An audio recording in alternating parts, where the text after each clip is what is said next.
بنی اسرائیل میں ایک شخص تھا جس کی بیوی نہایت حسین تھی، جس پر وہ اسرائیلی فدا تھا۔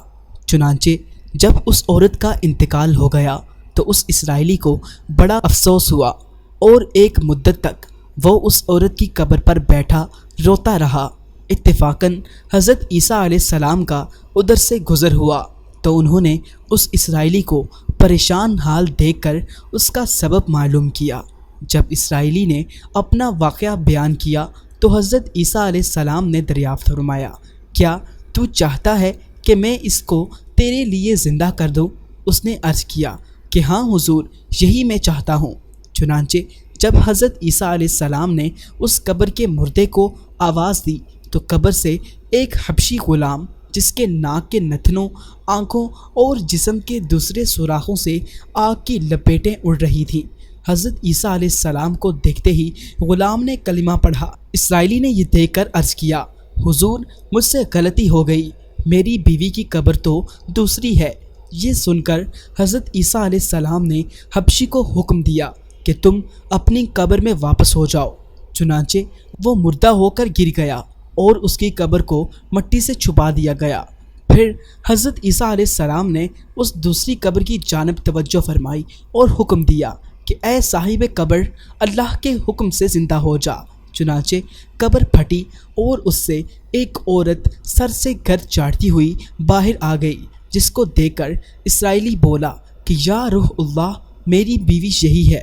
اور حضرت عیسیٰ علیہ السلام کے حکم سے وہ اسرائیلی اپنی بیوی کو ہمراہ لے کر واپس ہونے لگا، مگر عرصے سے جاگا ہوا تھا، اس لیے اس پر نیند کا غلبہ ہو گیا، اور اس نے بیوی سے کہا کہ تیری قبر پر گریو زاری اور بیداری نے مجھے ہلاک کر دیا ہے، اس لیے میں چاہتا ہوں کہ کچھ دیر آرام کر لوں۔ بیوی کہنے لگی کہ ہاں، آپ آرام کر لیجئے۔ چنانچہ وہ اسرائیلی بیوی کے زانوں پر سر رکھ کر سو گیا۔ اتنے میں ایک گھوڑے پر سوار ایک شہزادے کا ادھر سے گزر ہوا، جو اپنے زمانے کا یکتا حسین تھا، جس کو دیکھ کر شہزادی از خود فریفتہ ہو گئی اور اس کا دل قابو میں نہ رہا۔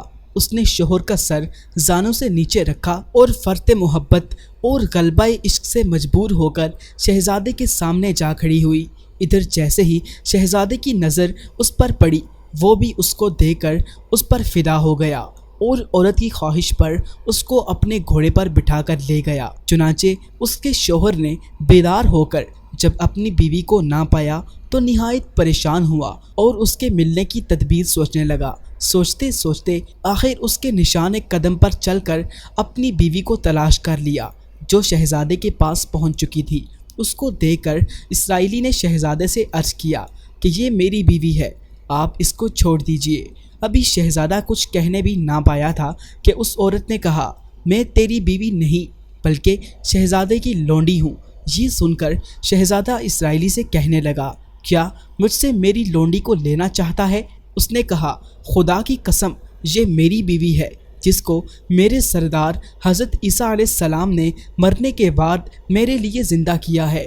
ابھی یہ گفتگو ہو رہی تھی کہ اتفاقاً حضرت عیسیٰ علیہ السلام بھی وہاں تشریف لے آئے، جن کو دیکھ کر اسرائیلی کہنے لگا، یا روح اللہ، کیا یہ میری وہ بیوی نہیں ہے جس کو آپ نے میرے لیے زندہ کیا ہے؟ حضرت عیسیٰ علیہ السلام نے فرمایا، ہاں، یہ وہی ہے۔ یہ سن کر عورت کہنے لگی کہ یا روح اللہ، یہ شخص جھوٹا ہے، میں تو اس شہزادے کی لونڈی ہوں۔ حضرت عیسیٰ علیہ السلام نے فرمایا، کیا تو وہ عورت نہیں جس کو میں نے اللہ تعالیٰ کے حکم سے زندہ کیا ہے؟ عورت نے کہا، یا روح اللہ، باخدا میں وہ نہیں ہوں۔ اس کے بعد حضرت عیسیٰ علیہ السلام نے فرمایا، جو جان خدا کے حکم سے میں نے تجھے دی ہے، اس کو واپس کر دے۔ یہ سنتے ہی وہ عورت پھر مردہ ہو کر گر پڑی، اور حضرت عیسیٰ علیہ السلام فرمانے لگے، جو شخص ایسے آدمی کو دیکھنا چاہے جو کافر مرا تھا اور زندہ ہو کر ایمان لایا، تو وہ اس حبشی غلام کو دیکھ لے جو پھر ایمان کی حالت میں مرا ہے، اور جو کوئی ایسے شخص کو دیکھنا چاہے جو مومن مرا تھا، پھر اللہ نے اس کو زندہ کیا اور وہ کافر ہو کر حالت کفر میں مر گیا، تو وہ اس عورت کو دیکھ لے۔ اس واقعے کو دیکھ کر اسرائیلی نے قسم کھائی، اب کبھی نکاح نہ کروں گا اور میدانوں کی طرف نکل گیا جہاں اللہ تعالیٰ کی عبادت میں مصروف رہ کر اسے موت آ گئی۔